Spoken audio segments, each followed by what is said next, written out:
अस्सलाम वालेकुम गाइस, उम्मीद है आप लोगों की तैयारी अच्छी जा रही होगी। जो मैंने इंपॉर्टेंट क्वेश्चंस आप लोगों को दिए हैं उसके मुताबिक तैयारी कर रहे होगे आप लोग, तो इंशाल्लाह अच्छा ही पेपर होगा और अच्छी तैयारी जा रही होगी आप लोगों की। सही है। व्हाट्सएप पे मैसेज भी काफ़ी आ रहे हैं, तो मेरी कोशिश होती है कि मैं जल्दी से जल्दी उनको जवाब दूँ। तो थोड़ा सा बस इंतज़ार कर लिया करो कि बंदा कहीं आगे पीछे मसरूफ़ होता है, गया हुआ होता है कहीं, लेकिन मेरी कोशिश होगी मैं आप लोगों को जल्दी जवाब दे दूँ। अब देखो, पास पेपर सॉल्व करवाऊंगा और पास पेपर सॉल्व करवाने की मतलब सब नहीं करवाऊंगा, क्योंकि 95% वही आपके बुक के होते हैं या एग्जाम्पल्स होती हैं। एग्जाम्पल्स भी मैं करवाऊंगा, लेकिन मैं चैप्टर वाइज लेके जाऊंगा आप लोगों को। पहले फर्स्ट चैप्टर में जितने मसले हैं, सेकंड चैप्टर में, इस तरह मैं लेके जाऊंगा। मैं दोबारा वीडियो नहीं बनाऊंगा पास पेपर के ऊपर। अगर कोई क्वेश्चन आपका रह गया होगा तो आप व्हाट्सएप पे पूछ लेना, मैं वॉइस मैसेज भेज के या समझा दूंगा आप लोगों को। उसके अलावा किसी के पास अभी तक इंपॉर्टेंट क्वेश्चन का PDF उसे नहीं मिला, या फार्मूला जो मैंने आप लोगों को फार्मूला शीट दी है उसका PDF उसके पास नहीं है, तो मैंने इस वीडियो में डिस्क्रिप्शन में ऐड किया हुआ है, आप लोग यहाँ से डाउनलोड कर लेना। सही है। आप क्वेश्चन सॉल्व करते हैं। देखो, सबसे पहला चैप्टर जो है चैप्टर नंबर 1 लिमिट का, बहुत इजी चैप्टर है। इसमें से किसी को कोई कन्फ्यूजन नहीं हुई।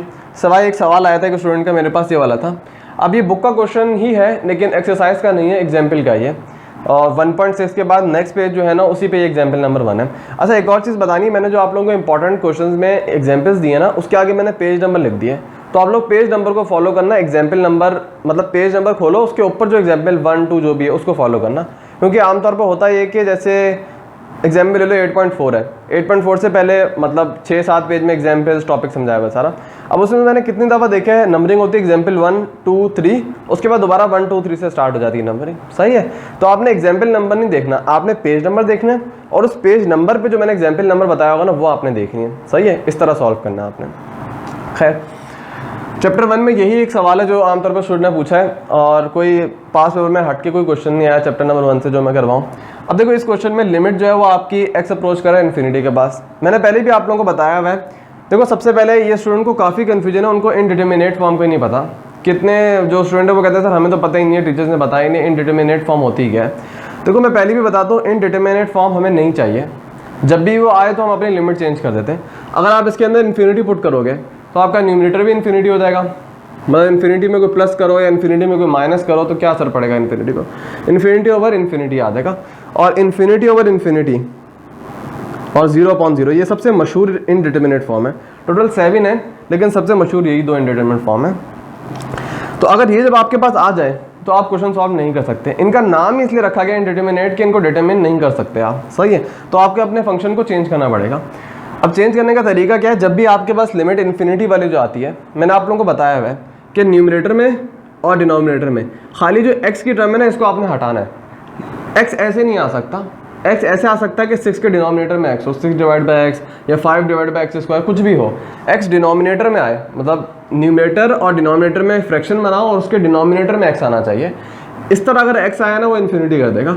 6 इन्फिनिटी से मल्टीप्लाई होगा इन्फिनिटी, 5 इन्फिनिटी स्क्वायर से होगा तो इन्फिनिटी आ जाएगा आपके पास। ये करोगे किस तरह, सबसे मैक्सिमम पावर जो है उसको आप कॉमन ले लो।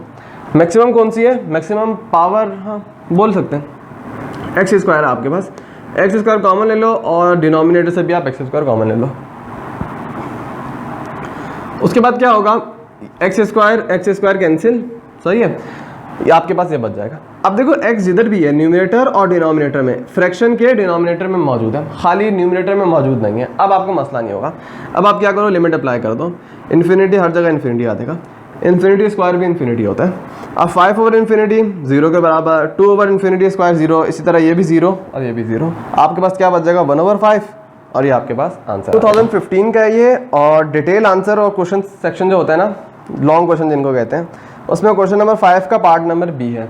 सवाल आपकी स्क्रीन पे चल रहा होगा, और वो क्या है, if the line y-2 = 0 intersect the pair of lines.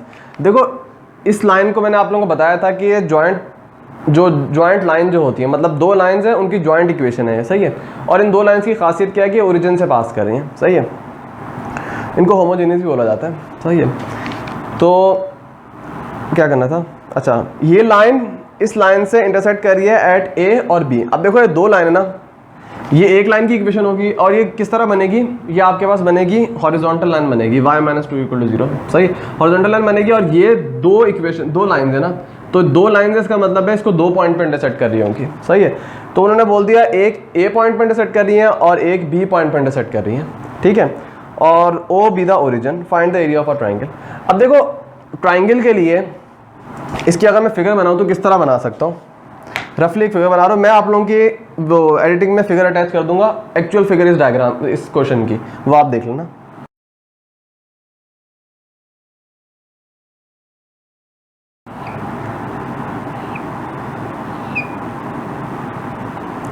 Late कर लो ये दो इनकी इक्वेशन है, सो ये दो लाइन ओरिजिन से पास करी है, और ये जो है ये लाइन है parallel to y axis 2 unit, parallel to x axis 2 unit above, सही।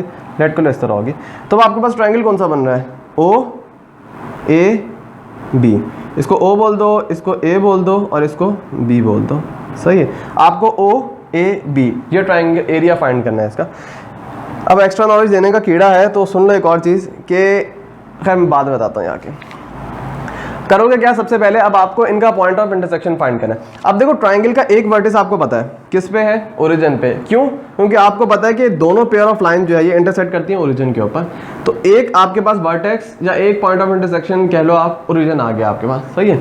0,0 आपके पास ये वाला ओरिजिन आ गया। अब आपको बाकी दो पॉइंट निकालने, किस तरह निकालोगे, बाकी दो पॉइंट ये वाली लाइन और इन दो लाइन के इंटरसेक्शन पॉइंट है, सही है। किस तरह निकालोगे, वही जो हम सॉल्व करते हैं, या तो ऐड सब्ट्रैक्ट करवाते हैं या सब्स्टिट्यूट करते हैं। तो आप क्या करो, यहाँ से y की वैल्यू निकालो, 2 आएगी, पुट कर दो इस इक्वेशन के अंदर, सॉल्व करो, क्वाड्रेटिक इक्वेशन आएगी, क्वाड्रेटिक फॉर्मूला लगाओ, ये आपके पास आंसर आएगा। 2 कॉमन लो, कैंसिल करो, आपके पास x की दो वैल्यूज आ जाएंगी, सही है। तो एक x की वैल्यू प्लस होगी, एक x की वैल्यू माइनस होगी, तो आपके पास दो पॉइंट ऑफ इंटरसेक्शन हो गए। एक होगा x की वैल्यू पॉजिटिव और y की वैल्यू क्या है, 2 है। इसी तरह एक x की वैल्यू होगी नेगेटिव, दरम्यान में नेगेटिव आएगा, और y की वैल्यू तो वही रहेगी, क्योंकि ये line parallel to x axis है ना, तो इस लाइन पे आप कहीं भी चले जाओ, इसका y क्या होगा, 2 के बराबर होगा, सही है। तो इन दोनों पॉइंट में 2 2 है, तो आपके पास टोटल तीनों पॉइंट आ गए, एक ओरिजिन, एक a पॉइंट आ गया और एक b पॉइंट आ गया। अब एरिया ऑफ अ ट्रायंगल का फॉर्मूला पता है आपको, ये होता है, सही है। अब ये चीज़ बतानी थी, देखो अगर आप क्लॉकवाइज जाओगे ना, क्लॉकवाइज क्या होगा, ये क्लॉकवाइज होती है, सही है, और एंटी क्लॉकवाइज क्या होता है, ये होती है। तो अगर ये जो ओ ए बी है ना, जब इनके कोऑर्डिनेट आप फिल करोगे, जैसे सबसे पहले मैंने ओरिजिन के किए, फिर मैंने ए के पुट किए, फिर मैंने बी के पुट किए, अगर आप इनके ऑर्डर रिवर्स कर दोगे, मतलब अगर आप इस तरह पुट करोगे ओ बी और ए, तो होगा क्या, आपके पास आंसर नेगेटिव आ जाएगा। ये करके देख लेना, ओ बी ए अगर पुट करोगे तो area of a triangle negative हो जाएगा। तो एक स्टूडेंट ने मुझसे सवाल भी पूछा था कि sir area of a triangle negative का क्या मतलब है, तो मैंने उसको ये बताया था कि अगर आप जो वर्टेक्स आपने चूज किए ना, अगर आप ओ ए बी, मतलब सबसे पहले ओ फिर ए और फिर बी पुट करोगे ना, तो आपके पास area of a triangle positive आएगा। और अगर आप क्लॉकवाइज जा रहे हो, मतलब पहले ओ पुट कर रहे हो, फिर बी पुट कर रहे हो, फिर ए पुट कर रहे हो, तो आपके पास area of a triangle negative आएगा, सही है। ये थोड़ा एक्स्ट्रा नॉलेज था, मेरे ख्याल में मैंने नहीं बताया था ये आप लोगों को, ठीक है। अच्छा सॉल्व किस तरह करोगे, देखो R1 से एक्सपेंड कर दो, ये भी 0 ये भी 0, आपके पास से 1 बच जाएगा, सही है।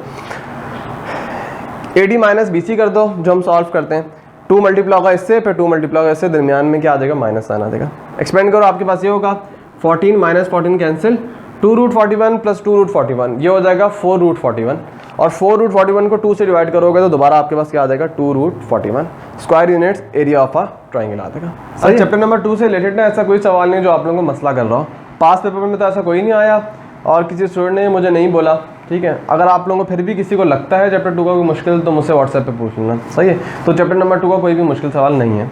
चैप्टर नंबर 3 हम कंटिन्यू रखते हैं। चैप्टर नंबर 3 में एक और क्वेश्चन क्या है, वो है 2011 का, डिटेल क्वेश्चन आंसर में आया था और बिल्कुल पहले से सिमिलर है, बस थोड़ी सी उसमें एक काम नया करना है, तो इसलिए मैं करवा रहा हूँ इसको। क्वेश्चन नंबर 4 का पार्ट नंबर A था आपके पास, सही है। सवाल आपकी स्क्रीन पे आ रहा होगा, करना क्या है, show that the lines from an equilateral triangle, कि ये तो दो लाइंस होंगी ना, जॉइंट इक्वेशन है, मतलब दो लाइंस है, दो लाइंस ये है और तीसरी लाइन ये है। आपको प्रूफ करना है तीनों लाइंस आपस में ट्रायंगल इक्विलेटरल ट्रायंगल बना रही हैं, और आपको इस इक्विलेटरल ट्रायंगल का एरिया फाइंड करना है, सही है। तो उसका एक तरीका ये है जो मैंने सॉल्व किया है, सही है। किस तरह करोगे आप, सबसे पहले यहाँ से x की वैल्यू निकालो, y इधर जाएगा, 3 - 5 हो जाएगा, जो भी x की वैल्यू है ये पुट कर दो इस इक्वेशन के अंदर, सॉल्व करो, आपके पास एक क्वाड्रेटिक इक्वेशन आ रही है, क्वाड्रेटिक फॉर्मूला सॉल्व करो, √12 किसके बराबर होगा, 2√3, यहाँ से 2 कॉमन लोगे तो क्या हो जाएगा, यहाँ 3 बच जाएगा और यहाँ तो 1 बच जाएगा, 2 डिवाइड बाई 4 क्या होगा, सिर्फ 2 बच जाएगा आपके पास। मतलब इसको मैंने इस तरह किया है, 2 यहाँ से आप कॉमन ले लो, 4, सही है, ये कैंसिल होकर नीचे से 2 बच जाएगा आपके पास। यहाँ से आपको मिल गई y की वैल्यूज़, और y की दो वैल्यूज़ आई हैं, एक पॉजिटिव और एक नेगेटिव वैल्यू आई है। अब आप क्या करो, आपको x की वैल्यू फाइंड करनी है, इस y की वैल्यू को पुट कर दो इस इक्वेशन के अंदर। अपनी आसानी के लिए एक दफ़ा पॉजिटिव पुट करो, एक दफ़ा नेगेटिव पुट करो, एक साथ ना पुट करो, थोड़े से कंफ्यूज हो जाओगे। सही है। सबसे पहले जब मैं पॉजिटिव पुट करूँगा y की जगह, 2 3 = 6 और ये माइनस इन दोनों टर्म से मल्टीप्लाई होगा। ये एलसीएम में बहुत गलती करते हैं, 3 के साथ लगा दिया, इसके साथ नहीं लगाया। 6 होगा -3 और ये माइनस माइनस दोनों से मल्टीप्लाई होगा, दोनों माइनस हो जाएंगे। सही है। 6 - 3 3, 3 - √3/2 आ जाएगा। सही है। उसके बाद इसके अंदर पहले आपने पॉजिटिव पुट की थी y की वैल्यू, अब नेगेटिव पुट करो y की वैल्यू। पुट करोगे नेगेटिव मल्टीप्लाई होगा 3 से -3 और इससे मल्टीप्लाई होगा तो पॉजिटिव हो जाएगा। अब हो जाएगा आपके पास 3 + √3/2। सही है। तो आपके पास पॉइंट ऑफ इंटरसेक्शन एक ये आ गया कि x की वैल्यू ये है और y की वैल्यू क्या थी आपके पास, ये वाली थी। ठीक है। तो एक पॉइंट ऑफ इंटरसेक्शन ये हो गया। उसके बाद x की वैल्यू ये थी और y की वैल्यू ये थी, तो दूसरा पॉइंट ऑफ इंटरसेक्शन ये हो गया। इसकी डायग्राम भी मैं आपको मतलब एडिटिंग में लगा दूंगा। इस जो सवाल है ना, इसकी डायग्राम अलग से नहीं, इसी की डायग्राम मैं वो प्लॉट करूंगा ग्राफ के ऊपर, आप लोग देख लेना उसमें। ठीक है। उसमें देख लेना जब 2 लाइन जो है, एक्चुअल मुझे फिगर याद नहीं है उसकी, लेकिन इनका पॉइंट ऑफ इंटरसेक्शन निकालो ना, मैंने हिसाब लगाया था, मेरे ख्याल में 2.36 याद आ रहा है मुझे, 2.36 मेरे ख्याल में था। तो x 2.36 यहाँ कर लो और y इसका 0.63 या 73 ऐसा कुछ था। ठीक है। लेट कर लो, ए पॉइंट आपका यहाँ होगा। सही है। और जो लाइन जो है इसको ड्रॉ कर लेना, किस तरह ड्रॉ होगी, x = 3 y = 3, ये इस तरह होगी। सही है। तो एक पॉइंट आपका इधर होगा, एक पॉइंट इधर होगा। सही है।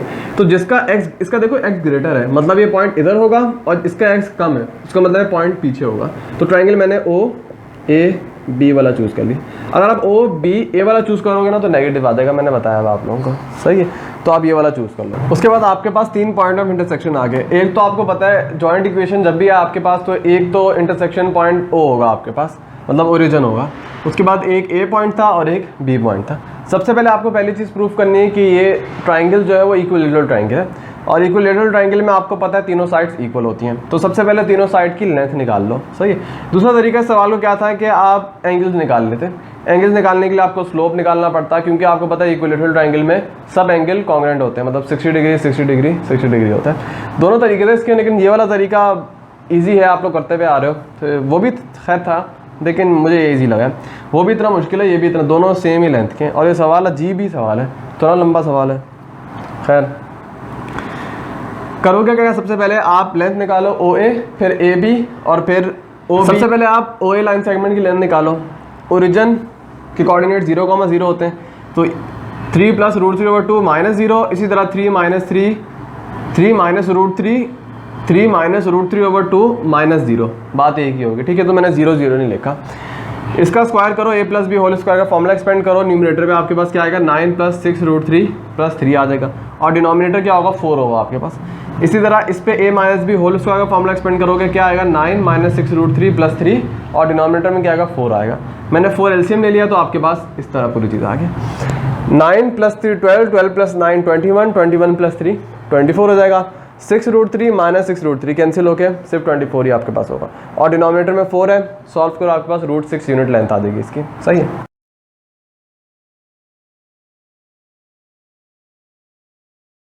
तो जब OA, AB और OB लाइन सेगमेंट तीनों इक्वल है आपस में, इसका मतलब है ट्राइंगल जो है वो इक्विलेटरल ट्राइंगल है। सेकंड चीज़, आपको इस इक्विलेटरल ट्राइंगल का एरिया फाइंड करना है। उसके लिए क्या करो, ट्राइंगल OAB, ओरिजिन के कोऑर्डिनेट्स पता है, A के कोऑर्डिनेट्स और B के कोऑर्डिनेट्स पुट कर दो। R1 में सिर्फ यही आपके पास है, इससे एक्सपेंड करो, आपके पास क्या होगा, AD - BC। सही है। ये AD हो जाएगा माइनस, ये आपके पास BC है आपके पास, और AD आपके पास ये हो जाएगा। सही है। अच्छा, इन दोनों को मल्टीप्लाई करो तो वही फार्मूला बन जाएगा। देखो, इसकी पावर भी 1 है और इसकी पावर भी 1 है, मतलब न्यूमरेटर पे A + B होल स्क्वायर का फार्मूला बन जाएगा ना। तो 3 + √3 होल स्क्वायर का फार्मूला क्या होगा, 9 + 6 √3 + 3, 4 2 2 4 होता है। इसी तरह इस पे A - B होल स्क्वायर का फार्मूला बनेगा, वो एक्सपेंड करोगे, 9 - 6 √3 + 3 आ जाएगा आपके पास, और डिनोमिनेटर में 4 है। 4 एलसीएम लोगे, ये चीज़ तो 3 टर्म अपनी जगह पे आएंगी, ये माइनस मल्टीप्लाई होगा तीनों से, तो -9 +6 √3 और -3 हो जाएगा आपके पास। सही है। 9 से -9 कैंसिल, 3 से -3 कैंसिल, 6 √3 + 6 √3 क्या हो जाएगा, 12 √3/4 हो जाएगा आपके पास। 12 / 4 क्या होता है, 3 3√3 और ये 2 इधर जो है, तो आपके पास एरिया क्या आ जाएगा ट्राइंगल का 3√3/2 के बराबर आ जाएगा। सही है।